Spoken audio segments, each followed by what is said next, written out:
Perkembangan teknologi informasi telah mendorong penggunaan sistem informasi akuntansi atau SIA dalam dunia bisnis untuk mengolah data keuangan secara cepat dan akurat. Meski memberikan banyak manfaat, SIA juga membawa risiko, terutama penipuan atau fraud dan penyalahgunaan sistem.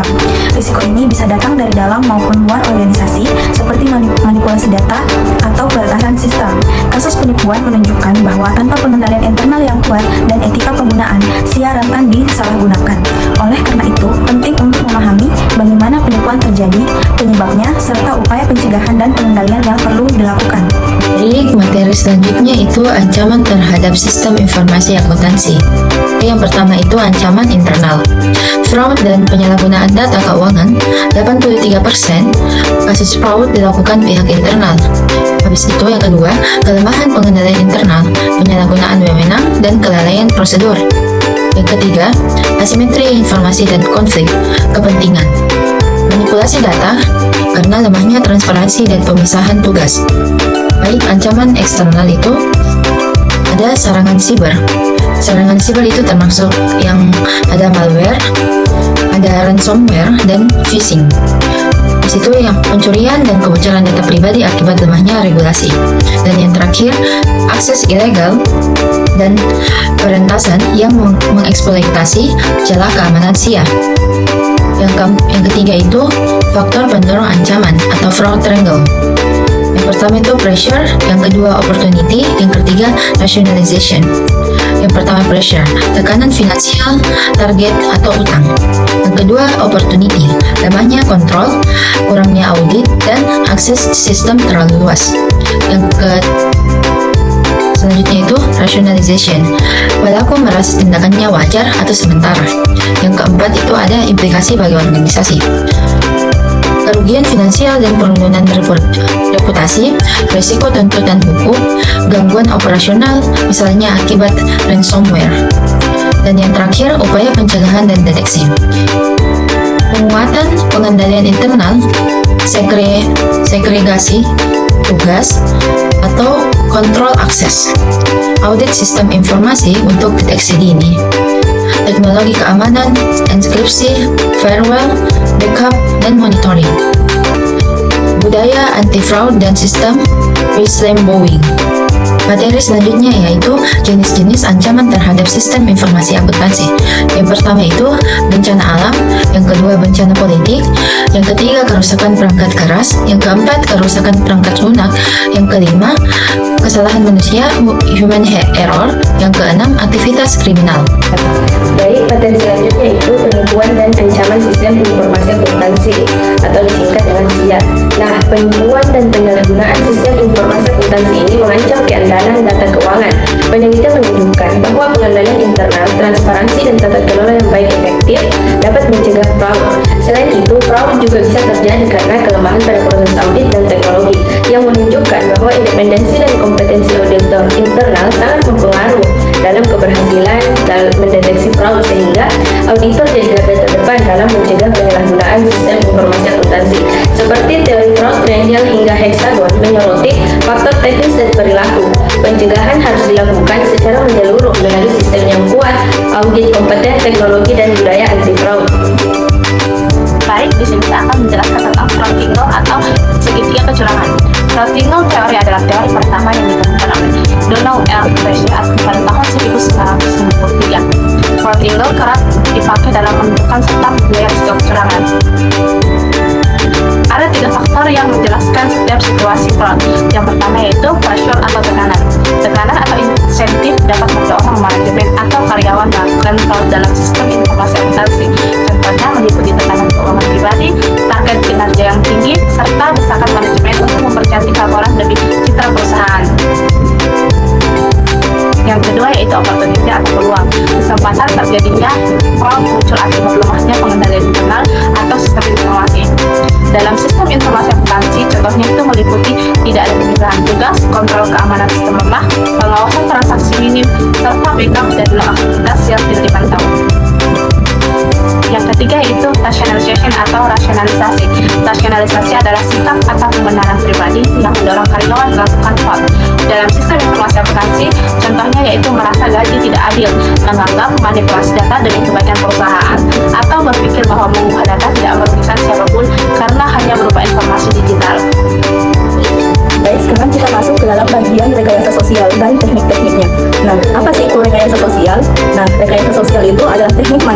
psikologis yang digunakan pelaku untuk menipu atau mempengaruhi seseorang agar memberikan akses ke sistem, data pribadi atau informasi rahasia lainnya.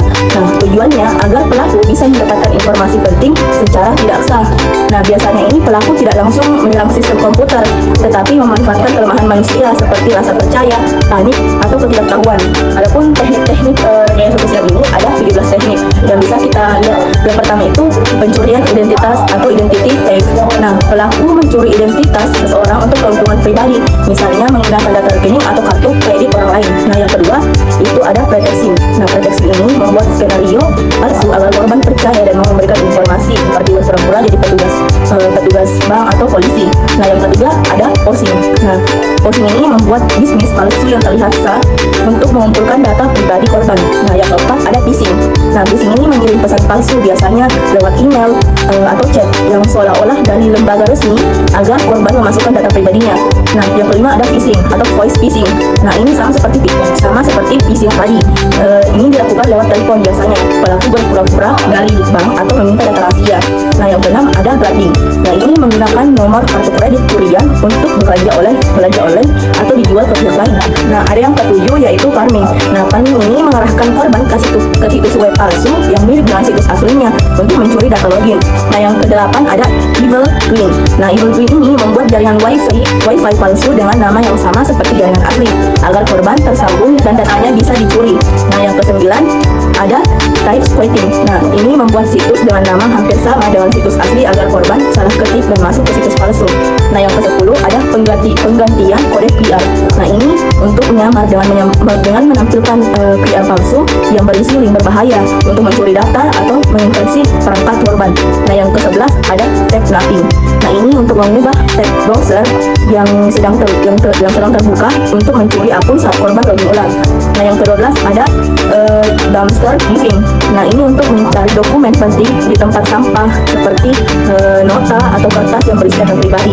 Nah, yang ke-13 ada solder surfing. Ini untuk mengintip dari belakang saat seseorang mengetik PIN ATM atau yang ke-14 itu ada lock Lebanon. Ini untuk menjebak kartu ATM agar tidak keluar lalu berpura-pura membantu agar bisa mencuri kartu dan PIN korban. Nah, yang kelima ada skimming. Ini mengandalkan data kartu kredit menggunakan alat pembaca yang disembunyikan di mesin ATM. Yang keenam ada chipping. Ini untuk menanamkan chip pada alat pembaca kartu. Nah, yang terakhir ada menguping. Ini menyadap komunikasi pribadi atau sinyal data misalnya lewat jaringan wifi umum. Malware yaitu segala perangkat lunak yang digunakan untuk membahayakan. Malware bersifat konstan dan berkelanjutan serta mahal. Adapun teknik-teknik malware, yang pertama spyware, yaitu perangkat lunak yang bekerja secara diam-diam mengawasi aktivitas pengguna dan mengumpulkan informasi pribadi, kemudian mengirimkannya kepada pihak lain tanpa sepengetahuan atau izin pengguna. Yang kedua, adware, yaitu jenis spyware yang menampilkan iklan mengganggu di layar sambil mengumpulkan data kebiasaan browsing pengguna. Biasanya masuk saat pengguna mengunduh program gratis dari internet. Yang ketiga, perangkat lunak torpedo, yaitu malware yang dirancang untuk menghancurkan malware pesaing di sistem yang sama, kadang menimbulkan perang malware antara pengembang yang berkompetisi. Yang keempat, scareware, yaitu software tidak bermanfaat yang dijual menggunakan taktik menakut-nakuti seperti menampilkan peringatan palsu tentang virus atau ancaman keamanan. Yang kelima, ransomware, yaitu malware yang mendeskripsi program dan data penting korban, kemudian meminta pembayaran tebusan agar data dapat dibuka kembali. Yang keenam, keylogger, yaitu software pemantau yang merekam seluruh aktivitas komputer, termasuk ketikan, keyboard, email, situs yang dikunjungi, dan percakapan chat pengguna. Yang ketujuh, Trojan horse, yaitu kode berbahaya yang tersembunyi dalam program yang tampak sah dan berfungsi normal, sehingga tidak menimbulkan kecurigaan sambil melakukan aktivitas jahat di latar belakang. Yang kedelapan, bom waktu atau bom logika, yaitu program yang tidak aktif hingga kondisi atau waktu tertentu memicunya. Setelah dipicu, program akan melakukan sabotase dengan menghancurkan program atau data sistem. Yang kesembilan, pintu jebakan atau pintu belakang, yaitu instruksi yang menciptakan akses rahasia ke sistem, memungkinkan penyerang melewati kontrol keamanan normal dan mengendalikan sistem tanpa terdeteksi. Yang ke-10, packet Sniffer, yaitu program yang menangkap dan membaca paket data saat melewati jaringan, kemudian menyaring data untuk menemukan informasi rahasia atau sensitif. Yang ke-11, program steganography, yaitu program yang menyembunyikan informasi rahasia dalam file biasa, seperti gambar atau audio. File tetap terlihat normal karena perubahan kualitas sangat kecil dan tidak terdeteksi indera manusia. Yang ke-12, rootkit, yaitu software canggih yang menyamarkan keberadaan malware dari sistem operasi dan antivirus, bahkan dapat memodifikasi sistem operasi agar tetap tidak terdeteksi. Yang ke-13, super zapping, yaitu penggunaan ilegal program sistem khusus berhak akses tinggi untuk melewati kontrol keamanan dan melakukan tindakan ilegal, sebenarnya dibuat untuk menangani situasi darurat sistem. Yang ke-14, virus, yaitu segmen kode yang menempel pada file atau program. Ketika diaktifkan, virus merusak operasi sistem dan menggandakan diri ke file lain. Yang ke-15, worm, yaitu program lengkap yang menggandakan diri secara otomatis dan aktif menyebar langsung ke sistem lain melalui jaringan tanpa memerlukan interaksi pengguna. Yang ke-16, blue scarfing, yaitu teknik mencuri data seperti kontak, foto, pesan dari perangkat mobile dengan mengeksploitasi celah keamanan Bluetooth. Yang terakhir, blue bugging, yaitu serangan Bluetooth yang mengambil alih kontrol ponsel untuk membuat atau mendengarkan panggilan, membaca pesan, akses internet, hingga menghubungi nomor premium berbiaya tinggi. Baik, di sini saya akan menjelaskan mengenai pendeteksian, penipuan, dan penyalahgunaan SIA. Yang pertama itu Oriflame, yaitu sistem otomatis merekam siapa yang melakukan apa, kapan, dan dari perangkat mana. Misalnya, kalau ada karyawan menghapus data transaksi tengah malam, sistem akan mencatatnya. Ini bisa jadi tanda aktivitas mencurigakan. Yang kedua itu exception reporting, yaitu sistem melaporkan transaksi yang tidak biasa, seperti jumlah transaksi besar, mendadak, atau perubahan data pelanggan tanpa izin. Yang ketiga itu data analytics and proyeksi accounting, yaitu menggunakan analisis data untuk mencari pola yang aneh, contohnya default law untuk melihat apakah angka transaksi terlihat normal atau tidak. Terus yang keempat itu monitoring akses sistem, yaitu mengecek cloud akses pengguna, login gagal, atau akses di luar jam kerja. Jika ada akses yang aneh, itu bisa jadi tanda penyalahgunaan akun. Terus yang terakhir itu segregation of productive review, yaitu mengevaluasi apakah ada orang yang memegang terlalu banyak fungsi, misalnya seseorang yang bisa membuat vendor dan juga melakukan pembayaran. Ini berisiko tinggi untuk fraud. Baik, selanjutnya yaitu pencegahan penipuan dan penyalahgunaan SIA. Yang pertama, kontrol akses yang ketat. Gunakan user ID yang unik, password yang kuat, autentikasi 2 faktor, dan batasi akses sesuai jabatan. Contohnya, staf gudang tidak boleh mengakses menu keuangan. Yang kedua, segregasi tugas. Misalkan fungsi otorisasi, pencatatan, dan penyimpanan aset akan tidak dikuasai satu orang. Yang ketiga, pengendalian fisik dan logis. Gunakan firewall, enkripsi data, dan membatasi akses ke ruang server untuk menjaga keamanan sistem. Yang keempat yaitu kebijakan dan SOP yang jelas. Buat panduan tertulis untuk penggunaan sistem, pelatihan etika, dan ancaman sanksi jika melanggar. Terus yang kelima, audit internal berkala dilakukan untuk memastikan sistem berjalan sesuai prosedur dan mendeteksi kelemahan yang bisa dimanfaatkan untuk fraud. Yang keenam, budaya organisasi anti fraud, yaitu dorong etika kerja buat sistem pelaporan dan tingkatkan kesadaran tentang risiko kecurangan. Baik, dari semua materi yang telah pemateri paparkan, kesimpulannya adalah sistem informasi akuntansi rentan terhadap ancaman eksternal atau serangan siber dan internal, yaitu fraud dan kelemahan pengendalian, serta risiko dari bencana alam atau kesalahan manusia yang dapat menyebabkan kerugian besar. Kecurangan dalam SIA sering dipicu oleh tekanan, kesempatan, dan pembenaran yang ada pada triangle fraud. Untuk menjaga keamanan dan keandalan SIA, perusahaan wajib memperkuat pengendalian internal, membatasi akses data, melakukan audit, menggunakan teknologi keamanan yaitu enkripsi dan firewall, dan menanamkan budaya etika untuk mencegah dan melaporkan fraud.